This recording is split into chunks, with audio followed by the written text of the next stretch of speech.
Mi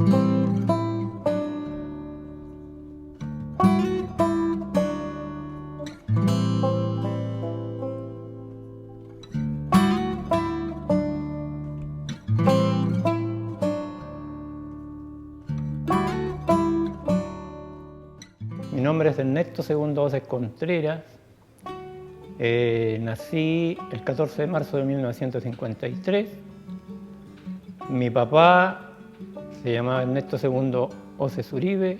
Mi mamá, Clemira Estrés Contreras. Nací en Panguipulli, en la casa habitación.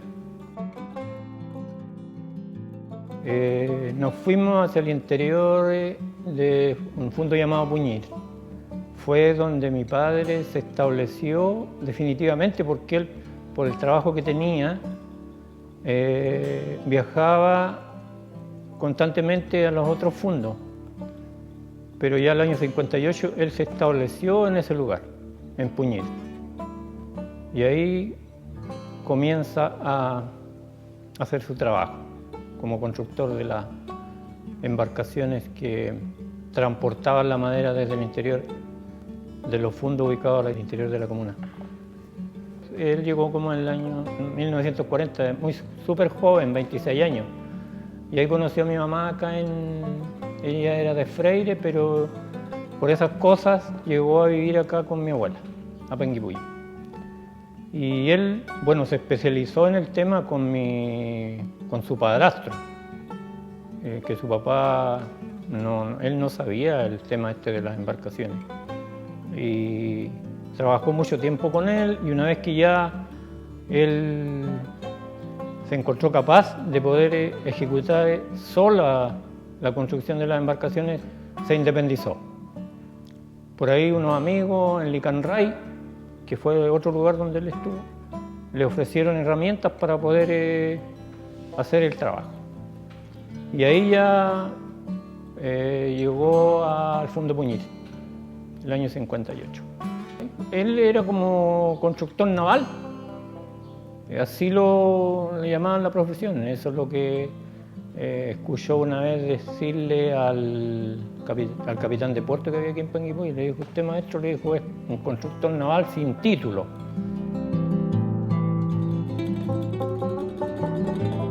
Y el plano le preguntaban, porque cuando empezó a hacer esas embarcaciones, que eran muy grandes, bueno, él siempre dijo que el plano él lo tenía en la mente, no había un papel, un documento donde dijera que... Y él se especializó en eso. Habían dos personas más que ejercían el mismo trabajo y estaban en otro fundo. Lanchones, dos tipos de lanchones, un lanchón cerrado con dos proas y uno abierto que era multiuso, que servía para cargar madera, cargaba camiones con madera, traían animales, y en fechas puntuales, como era víspera de 18 de septiembre y Pascua y Año Nuevo, se trasladaban personas, porque las embarcaciones como Elenco, que era la embarcación que era para pasajeros, no daba la capacidad para traer tanta gente. Entonces tenían que traer un lanchón de esos con gente.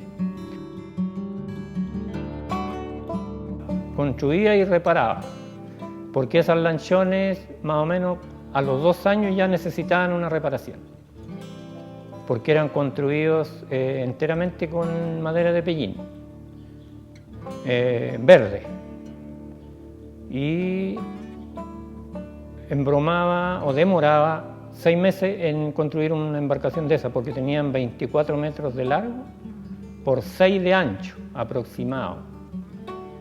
Y un lanchón, el falucho que lo llamaba, lo cargaban con 3.500 pulgadas de madera verde de roblí y 4.000 cuando estaba ya seco. Y eso llegaba acá al puerto de Panguipulli. Y la otra, como era abierta en uno de esos extremos, no podía traer esa misma carga por obvio que podía entrarle agua, entonces le echaban menos, ¿no? 2.500, 3.000 pulgadas más no podía traer. Esa era la garantía de que años atrás, y yo no conocí esa parte, decían que llegaba la madera en balsa, acá. Yo nunca la vi.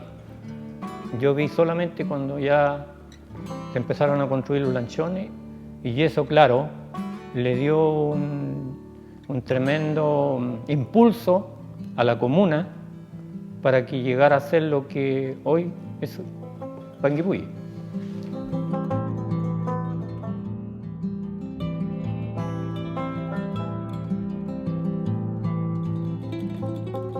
Primeramente tuvo que construir un galpón para poder trabajar invierno y verano.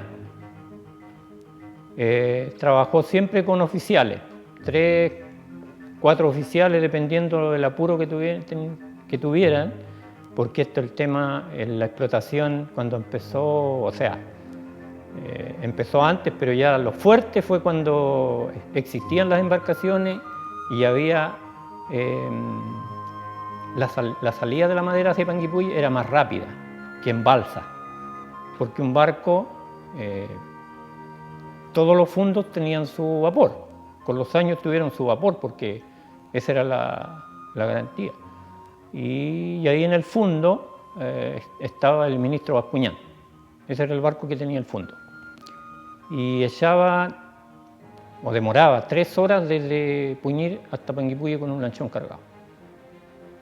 El problema era que cuando el lago estaba con viento, habían temporales, o no salían o se arriesgaban a venirse navegando de esa forma.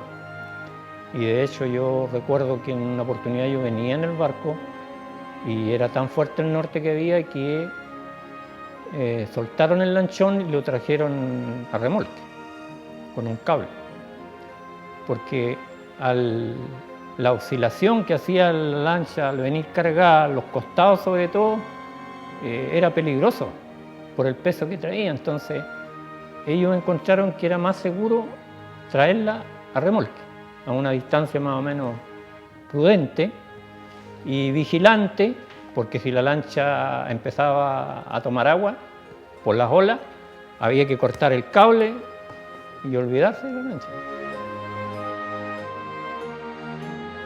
Bueno, ahí él, aparte de hacer construcción de embarcaciones, él también hizo el muelle que todavía existe ahí en Puñil.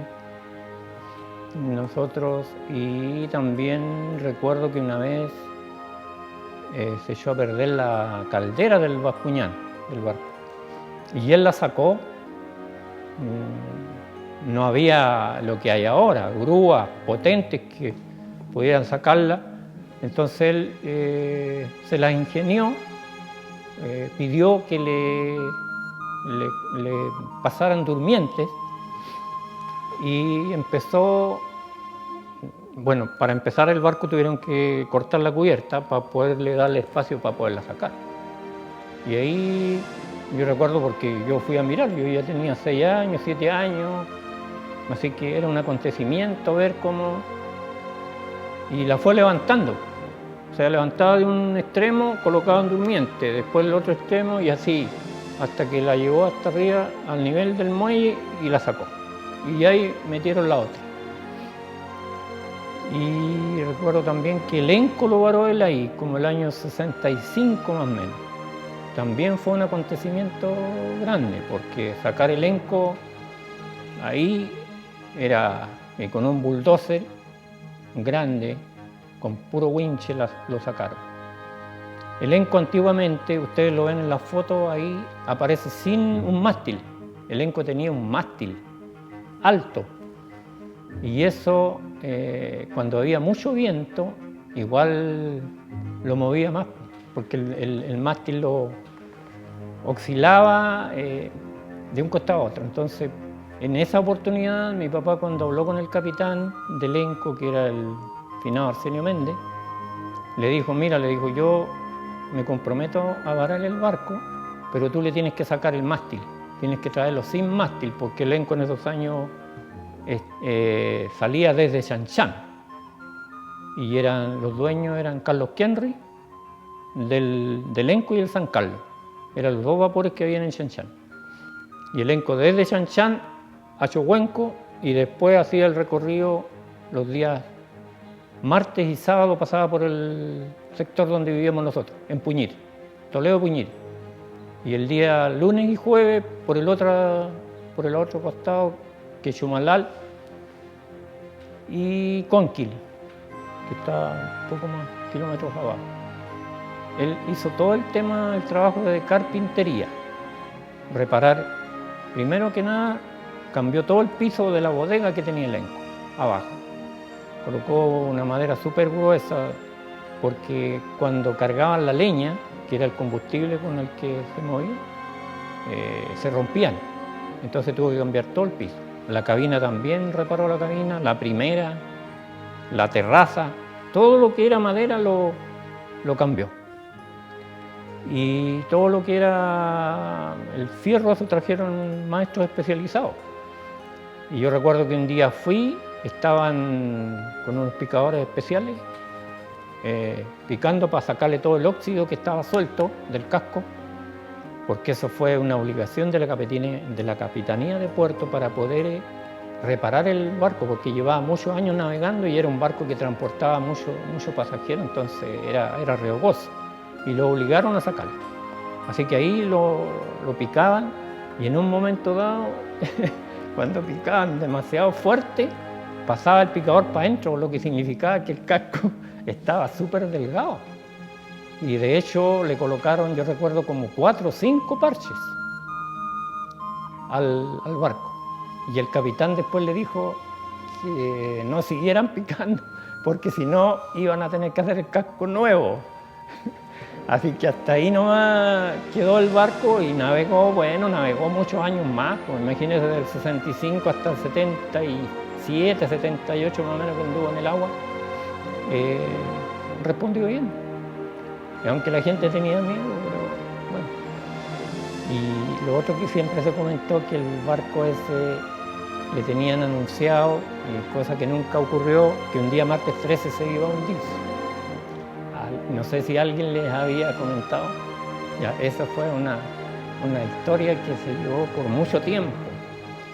Y mi mamá, cuando venía al pueblo, bueno, ella decía: Dios sabrá. El elenco lo trajeron por el río Riñihue, llegó acá al lago. Según lo que contaba mi papá, no sé cuántas, 80 yuntas de bueyes, porque en partes navegaba y en partes lo sacaban a tierra, porque el río no daba la profundidad para que el barco navegara. Así que eso embromó meses igual, hasta que llegó aquí a Panguipulli, porque eso significaba montarlo en unas basas y ahí poderlo arrastrar. Y tener cuidado de que se destruyera lo menos posible, porque ese barco, según comentaban, de que estaba en la Segunda Guerra, lo utilizaban para el transporte de mercadería, no sé. Porque ese fue construido en Alemania, Hamburgo, no sé cómo se llama el lugar. Ahí lo construyeron, y después de ahí llegó a Chile. Después se fue hasta que llegó acá por mar hasta Riñihue. En esos años la gente estaba obligada a salir solamente en embarcaciones, no había otra forma de comunicación entre Panguipulli y los fundos al interior. Nada, ni siquiera una huella. Y bueno, después la gente empezó a salir a caballo, pero ya cuando empezaron a hacer huellas, creo yo, pero antes nada, era el lago nomás. Esa era la única manera de comunicarse. Entonces por eso empezaron a llegar embarcaciones, y cada fundo tenía su embarcación. Yo recuerdo que Chumalal tenía el Canaempo, Chanchán, como les decía, el San Carlos y el Enco, Puñir tenía el Bascuñán, Toledo tenía el Santa María, y que de ese barco yo fui piloto también. De hecho tengo mi matrícula todavía, pero después pasamos un susto muy grande y yo no quise seguir más. Pedí mi desembarco. Y el caballero que estaba acá no quería darme el desembarco, porque yo ya conocía el trabajo y todo, pero fue muy peligroso y riesgoso lo que vivimos. Se nos paró el motor porque tenía un motor, más encima un motor bencinero, adaptado, era adaptado. Y ese día nosotros fuimos, esto yo les estoy hablando, los años 70, 71, fuimos con el personal que iba a buscar la plata para pagarle a la gente de los fundos, en este caso Toledo y Puñir. Y nos correspondió a nosotros ir, pues. Y estábamos en el muelle con mi hermano, recuerdo cuando vimos que llegó el capitán de puerto. Y él había viajado el día lunes, parece, en elenco se fue hasta Chohuanco, tenía que hacer allá. Y después llegó para que nosotros lo viniéramos a dejar aquí a Panguipulli. Y nosotros no podíamos decir nada porque en el fondo ellos sabían, claro, o sea, tenían todo el poder para poder dar una orden y no se podía contradecir. Así que salimos de Chohuenco y él tomó la caña en un momento del barco y hizo un 8, porque el barquito era rápido. Hizo como una especie de 8 así y volvió. Y cuando ya nos empezamos a introducir hacia la parte que se llama La Salvadora, que es ahí donde pega más fuerte el norte, y empieza el barco se iba hacia abajo y ahí aparecía y ahí soltó la caña y se escondió. Él fue navegante de barco en alta mar, pero nunca había navegado acá en el lago. ¿Cuál es la diferencia de la ola del mar? Es más extendida. En cambio la del lago son 3 olas grandes, que le llaman las 3 Marías, y vienen juntitas las 3. Entonces, por eso es más peligrosa la navegación del lago que del mar. Es una cuestión que para que él no, más que nada, él lo dijo. Él dijo, yo había navegado siempre en mar, dijo, pero nunca en el lago. Era un norte súper fuerte. Y veníamos casi enfrentando ya para doblar hacia Quechumalar, porque esa era la visión que traíamos cuando vimos que ya el norte estaba demasiado fuerte. Le dijo al capitán que se girara ahí apenas enfrentáramos Quechumalar y no alcanzamos a llegar. Y se paró el motor. Y lo malo era que el motor no tenía arranque, que le podía dar arranque desde arriba del puente mando. Había que meterse abajo, tenía como un camarote abajo, una bodeguita, y ahí tenía la manilla. Y mi hermano, con un saco, tapaba el motor, porque él tuvo que sacar el carburador, limpiarlo, y en todo eso echó como media hora más o menos. Mientras tanto el lago nos atravesó y empezó a darnos. Así que mi hermano me dijo, colócate el salvavidas, me dijo, porque aquí la cuestión está fea, y si esta cuestión se da vuelta la vamos a tener que tirar al lago, ¿no? Porque nos va a sacar allá a las rocas. Así que estábamos preparados. Y el problema fue que yo tuve que meterme abajo a dar manilla. Y cuando bajé, viene la ola y impulsa el barco hacia el costado y me botó encima de unos estanques que venían vacíos donde habíamos echado benzina nosotros. Y de ahí ya la segunda vez ya pude afirmarme y le di manilla, menos mal partió. Partió fallando, pero partió. Y estuvimos ahí ya a las puertas de Volcán, ¿no? Y el capitán salió del puente mando, se fue atrás a la popa y colocó la bandera al revés, lo que significa en jerarquía naval que ese barco está en peligro.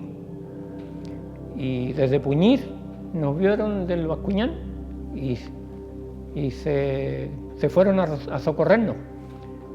Y cómo estaría de fuerte el temporal, porque el Bascuñán era uno de los barcos firmes para la ola, no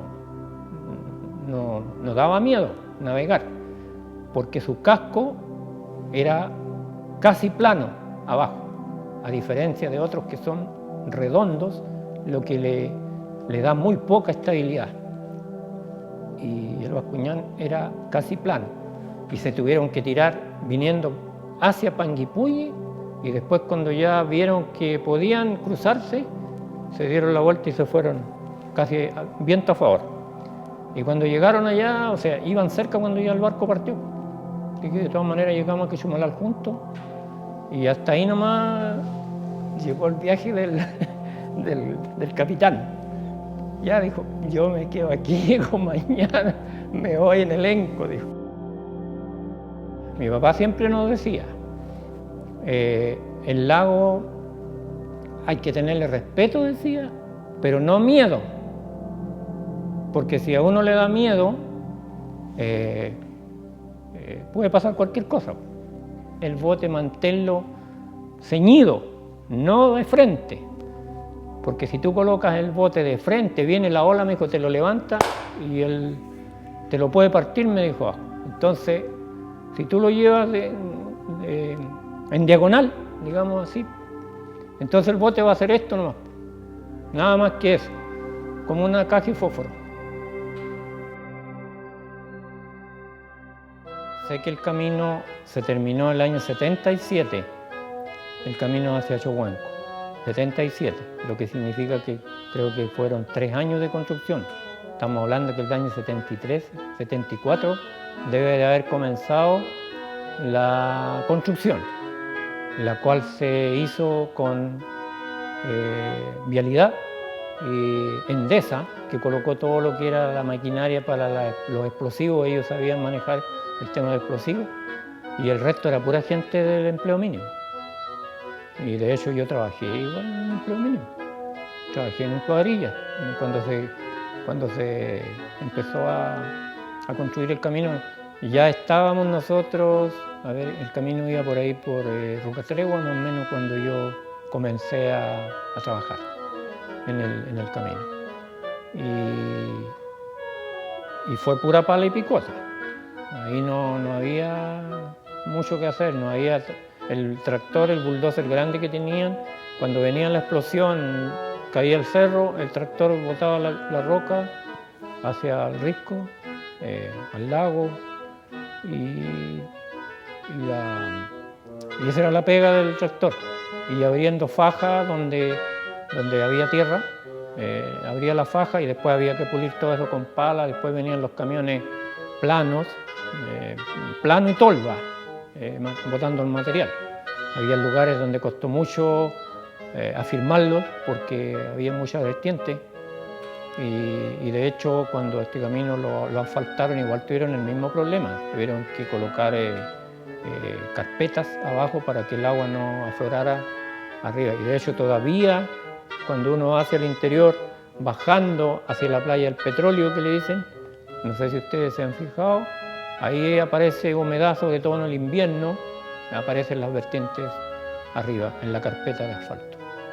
Y ahí ya el elenco quedó de lado. Una vez que ya apareció el camino, el elenco no tenía sentido que siguiera porque iba a ser antieconómico. No podía seguir navegando. Y ahí ya el elenco quedó varado, y lo que fue un error muy grande, porque si ese barco no lo hubiesen dejado en lo seco, el barco todavía está flotando. La sacada a tierra lo perjudicó enormemente. Por lo que yo les contaba, lo repararon y después se fue. Pero lo dejaron morir. Como se dice. Ustedes lo pueden ver ahora, ahí está tirado, y hay proyectos, dicen que no sé qué va a pasar con el elenco. Ingreso al municipio en junio del año 79. Entré al municipio. Reparábamos los caminos, viajábamos por ejemplo 1 hora para llegar a botar una camioneta de ripio o piedra para poder habilitarlo, para que no cortara el tránsito. Habían camiones lecheros, camiones que sacaban leña, camiones con trozos, y en el invierno se complicaba porque en el invierno las lluvias reblandecen todo camino, se reblandece y con el peso se destruye, y nosotros íbamos solamente a parchar. Ese era nuestro trabajo. En el día no íbamos con el estanque de combustible, 100 litros, y éramos 3 camiones, son 300 litros. Y claro, el petróleo estaba más barato que ahora, pero igual era un gasto que, según él decía, no teníamos por qué asumirlo. Y ahí, ¿por qué? Porque los caminos los pasaron a manos de los municipios, todo lo que era reparar. Entonces, todos los municipios estuvieron obligados a invertir, comprar camiones, comprar cargadores. El municipio de acá tenía un bulldozer que se lo pasó Vialidad. Trabajamos con un cargador frontal que era de Vialidad, que tenía problemas mecánicos, hasta que llegó el cargador nuevo, que todavía por ahí está.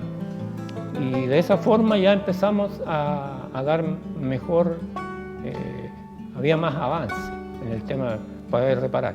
Entonces nos dividíamos. Un camión, por ejemplo, decir, para Huarquehue, otro para el desagüe Riñihue, otro para Calafquén.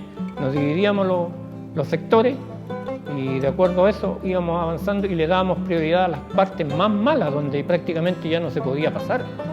Cuando el tiempo estaba malo, en el invierno sobre todo, llevábamos piedra y colocábamos para poder dar el tránsito. Había que acomodarla bien la piedra y llevar piedra chica, para no llevar tremendo bolón. Y después, cuando el tiempo estaba bueno, se le tiraba una capa de material. Y ahí, claro, no se rompía nunca más, porque el camino quedaba firme al tiro. Y en el verano tratábamos de avanzar en los caminos que habían de tierra. Generalmente nuestro trabajo estaba en el verano. Nosotros nos íbamos, por ejemplo, yo recuerdo haber estado en Coñaripe, ahí hicimos camino a Los Cajones. Ese es uno de los caminos que trabajamos, estaba súper mal. El problema fue que el material no era de buena calidad porque es arena volcánica. Y la arena volcánica nos aprieta en subida. Entonces había que mezclar material que está ahí en el puente de Yaifa. Ahí había un material bueno que, de hecho, las empresas que ahora están trabajando para allá están ahí metidos para sacar material, porque ese es un material que compacta bien, tiene tierra y piedra. Entonces había que mezclarlo para poder hacer un buen trabajo. Es gratificante decir que uno estuvo en los dos frentes, tanto fluvial como terrestre. Así que yo creo que me siento orgulloso de haberlo hecho. Y yo más que nada, recuerdo desde los 5 o 6 años que empecé a andar con mi padre, entonces por eso puedo contarles lo que él hacía, lo que él hizo y cosas que todavía existen. Entonces yo, por ejemplo, voy hacia el interior y a mí me da nostalgia cuando paso por el lugar, porque no está ni la sombra de lo que fue, ni la sombra. Usted pasa por Puñir ahora, donde va la carretera, si usted se fija, pasa el puente Puñir, a mano izquierda, ahí estaban las casas, a la orilla del río, después hacía como una escuadra y estaban las otras casas, y estaba la cancha de fútbol ahí. Ese sector ahora no tiene nada, donde está cerca del muelle que yo le contaba, ahí estaban los castillos de madera. Habían castillos de madera ahí, habían castillos en la orilla del lago y era puro roble, no era otra madera, puro tablón de 2x10 y no perdían nada. Eso era lo más importante. Yo trabajé ahí, conocí el tema de los aserraderos, las winchas, los bancos, y yo con 17 años, porque no pude seguir estudiando, no pude salir para acá, para Panguipulli, tenía capacidad como para haberlo hecho, pero no tenía dónde, no había internado acá en Panguipulli. Y ahí tuve que trabajar en lo que viniera.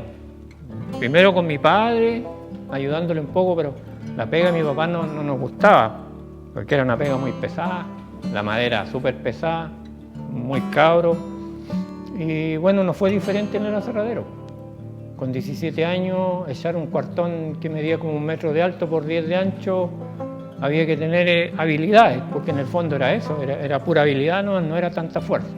Trabajar de acuerdo con la persona que estaba con uno. Y claro, hoy día yo recorro los caminos que hicimos y me siento seguro, porque yo los construí y ahora los transito. Cuando estuvimos haciendo eso, esta es una anécdota que yo, cuando uno se propone algo, lo logra. Y yo, cuando trabajaba en el empleo mínimo, estábamos detrás de la isla de Puñil trabajando, con pala, haciéndole a la pala. Entonces yo le dije a un caballero que estaba conmigo, y yo le dije, mire, ¿sabe qué, amigo? Le dije yo estoy trabajando ahora aquí con pala en el camino, pero yo le dije, algún día voy a pasar por este camino, pero en vehículo. ¿Ve? Y se cumplió. Ahora yo transito para allá. y bueno, mi gente, mi familia igual, pues, ellos se sienten bien cuando vamos. Sobre todo, ¿no?, mi esposa, que ella se bancaba todas esas ausencias cuando había que salir. Por ejemplo, estábamos toda la semana en Liquiñe, o en Coñaripe, o en el Tume, toda la semana afuera. Llegábamos el día viernes en la tarde, el día domingo en la tarde ya teníamos que irnos de regreso para estar el día lunes temprano ya para iniciar la faena.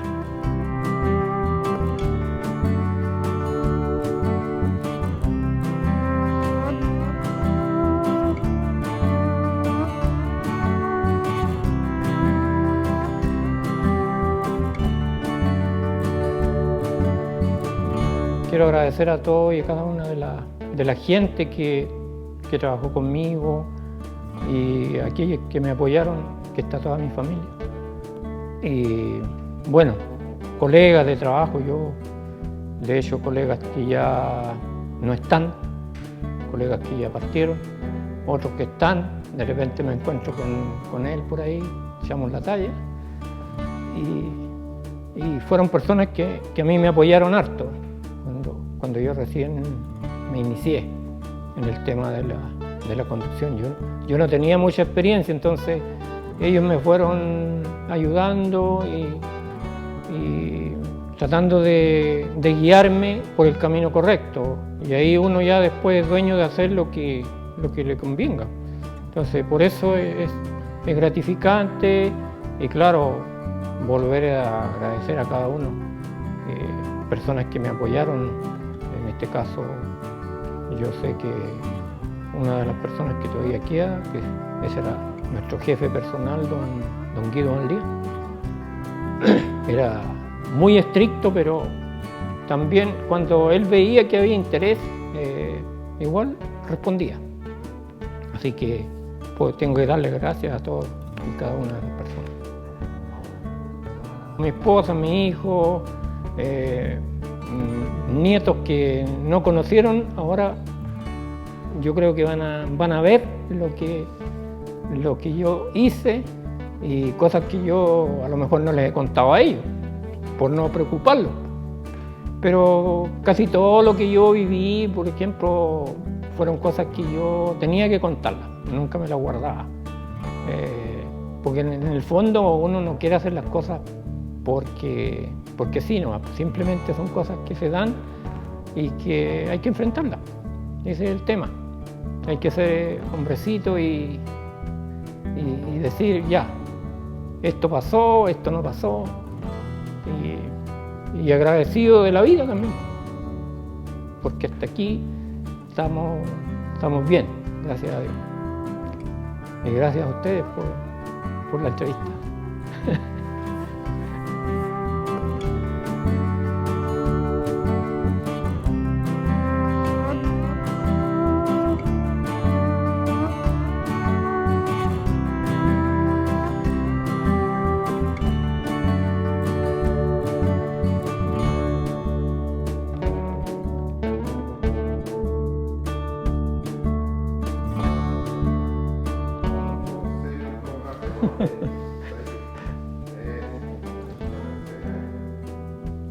Ah, para verla por dentro.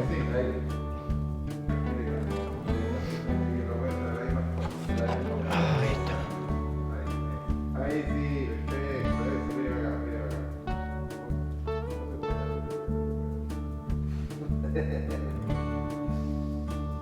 a todos hacemos lo mismo. Dicen, no, pues no todos muestran obras de arte, pero no